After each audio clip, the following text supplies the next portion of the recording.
Hey guys, what's going on? One of the hot topics in the health and fitness industry at the moment is to do with the growing popularity and usage of ice baths, and what that seems to have done is triggered some of the more sensitive bodybuilders, you could say, that exist under that umbrella that is our health and fitness industry, with a lot of boo-hooing in backlash to, I guess, the rising popularity of such recovery modalities, because of two reasons. One being that it isn't entirely backed by science, and it is a blunting stimulus to hypertrophy. Therefore, why would you want to be doing ice baths after doing an intense weight session if muscle growth was the desired outcome? That being said though, not everybody has their entire sense of self-worth and livelihood tied into their body fat percentage and their body composition and looking like an angry foreskin for the existence of their life. Now, I can say that because I've been that guy, I've been to that place. But as life goes on, I hope for your sake is that you start to get some greater cares, thoughts and considerations into the way that you train and treat your body beyond what you're looking like in the mirror. But either way, perfectly on brand with the health and fitness industry, the pendulum swings too far.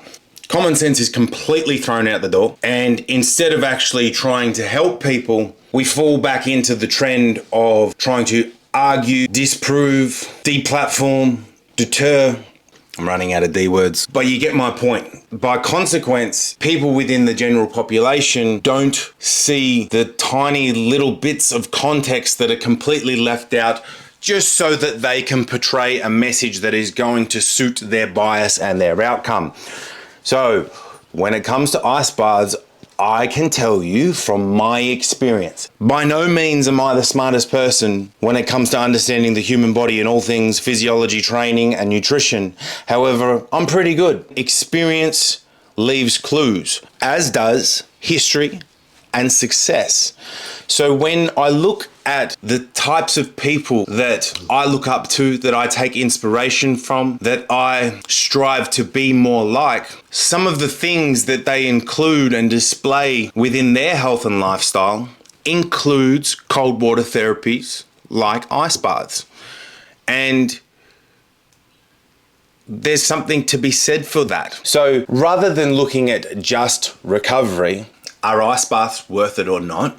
I am not going to sit here and argue science with any of you, because I know that I would probably lose that argument. Not only are you not speaking off the cuff right now, you have the resources of the internet to go and get those studies to tell me that I misspoke. So I can only speak from my personal experiences. I choose to get in the ice bath after training as frequently as I can, because it definitely, in my experience, alleviates, and I can tell the difference between when I do and when I don't, with the amount of pain and discomfort that I feel the next day. And this is not necessarily DOMS that I am talking about, where I am, super sore from a hypertrophy and high volume based workout. That is not what we're talking about. If anything, we could get into another conversation about how that is actually detrimental, perhaps, because you can only train as hard as you can recover. And furthermore, that muscle soreness is actually a very poor indicator of an effective workout. But I'm talking about some of the soreness that has occurred from years of sports, with injuries, with surgeries to my joints, with all sorts of wear and tear and impact from training like a psychopath when I was much younger and didn't know much better and was full of aggression and insecurities and low self-esteem. And the gym was a positive way for me to push that outlet, and I didn't have the wear and tear yet, and it's what allowed me to do so. But I today live with some of the consequences of those decisions, and therefore try and use my wrongdoings to pass on advice to my clientele to hopefully lead them down a more safe and effective path. So if the only thing that you are caring about is building every ounce of muscle that you can on your physique, because that is what you do and how you identify yourself as a person, and you have endeavors to compete at the highest level in physique competitions and bodybuilding, then I would stay away from the ice bath. It will blunt the stimulus. I agree with them. But for most people that live within the general population that want to train hard and be able to train more frequently, therefore being able to recover faster and have a lower perception of pain the next day, which is going to in turn affect your energy levels, your digestion, your vitality, your mood, then 100% I would be getting into cold water therapy either after training or in the mornings, given that it is going to give you a massive spike in dopamine and alertness and mood elevation because it snaps you into the present like nothing else. So that in itself is meditative because it's shutting off the external noise that you have in your mind that is only amplified by the modern world and social media and all of the high stimulus go that we are surrounded by in our environment.